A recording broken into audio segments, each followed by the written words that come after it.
Hey everyone, this is the second update to my multimedia montage project for visual literacy, and this is a hybrid unit for 8th grade literature.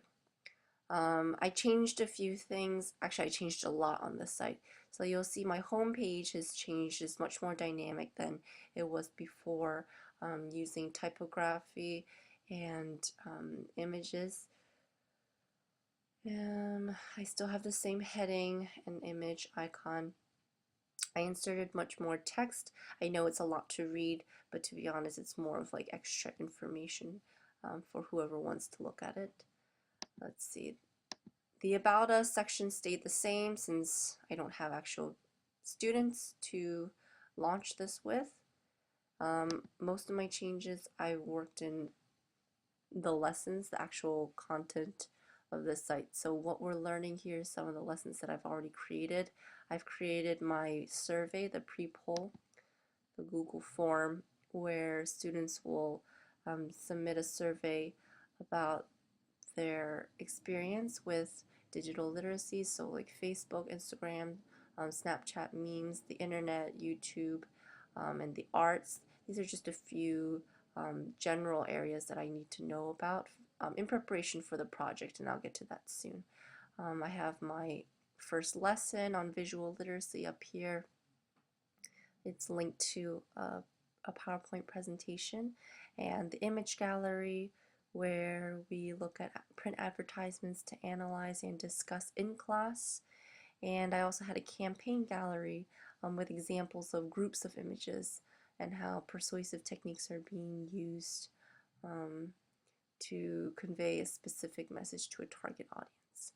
And I also included this page, graphic design principles, for a lesson where students will work in small groups, and through a jigsaw activity they're going to research and explain basic graphic design principles from these two sites and how it relates to visual communication, since at this point we've already looked at some print advertisements and campaigns.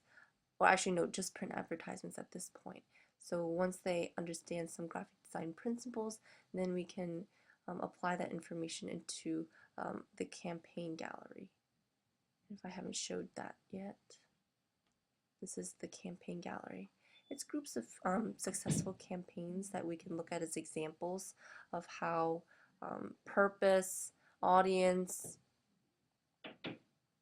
and overall message is being employed.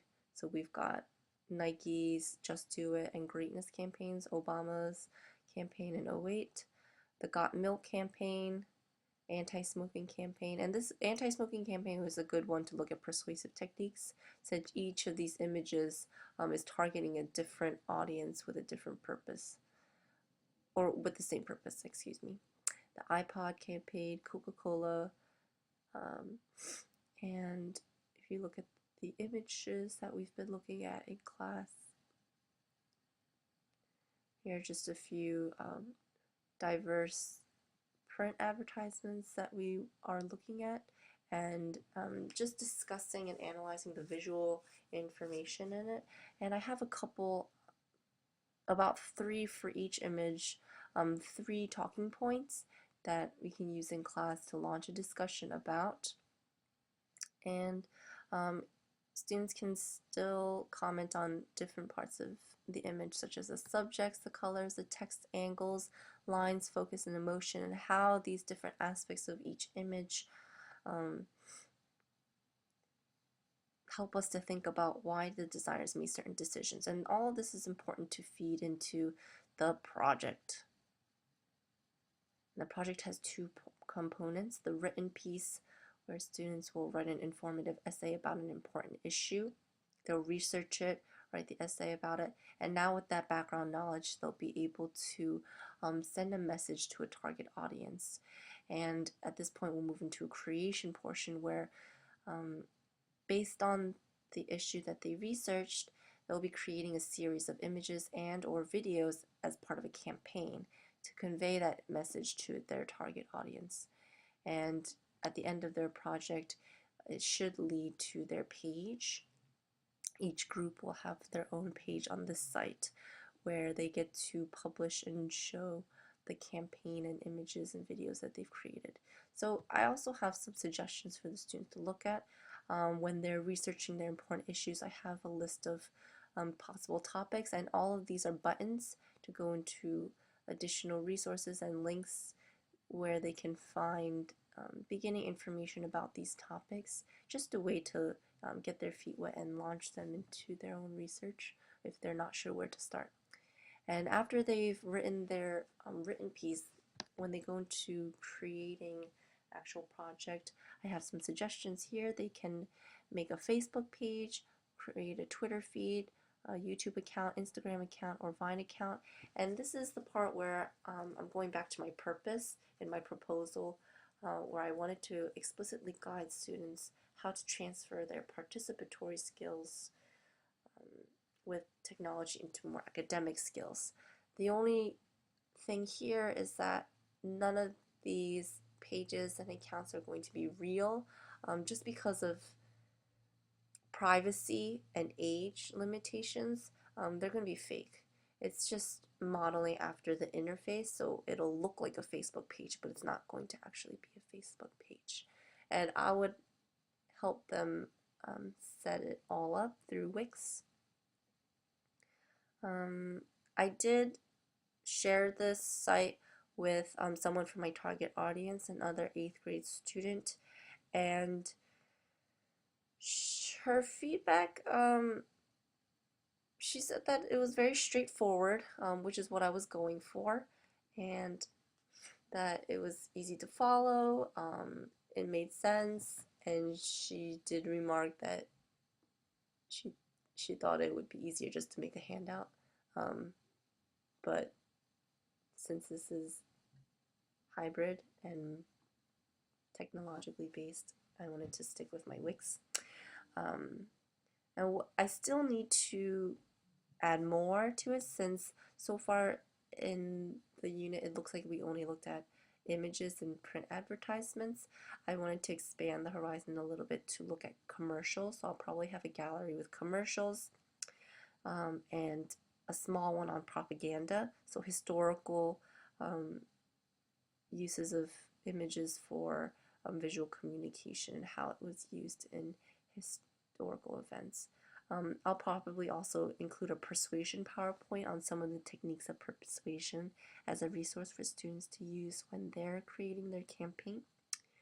And just like the graphic design principles, maybe I'll do another one with videography principles for the students who decide that they actually want to edit videos. So this is quite a hefty project, and I don't know how realistic it is, but I think it would be fun.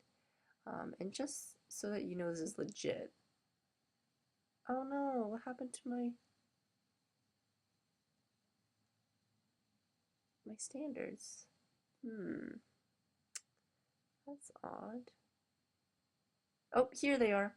I included the standards. So just to show that my instruction links to the Common Core standards, I put in all the standards that are touched upon throughout this unit and this website, and all the parts, and I even bolded specifically where these standards are going to be touched upon. So this is quite dense. It really is for 8th grade, and I'm hoping it'll be fun. For specific feedback and suggestions, I do ask, is this too much? Am I doing too much? I know I fell away from my original project proposal, but I started with an idea and I just kind of ran with it, and this is where I ended up. And I like it much better than what I originally proposed. But I'm open to any more feedback of how I can make this more complete and understandable. Also, my online communities have not been very helpful, since my ideas of using visual literacy and transferring participatory skills with visuals in technology and Web 2.0 spaces is very unexplored, it seems like. So I'm kind of doing this on my own, but I'm open to any suggestions. Thanks. Oh, by the way, you can see this Wix and explore it on your own at petcrystals.wix.com/thevislits, or just Google it, I guess.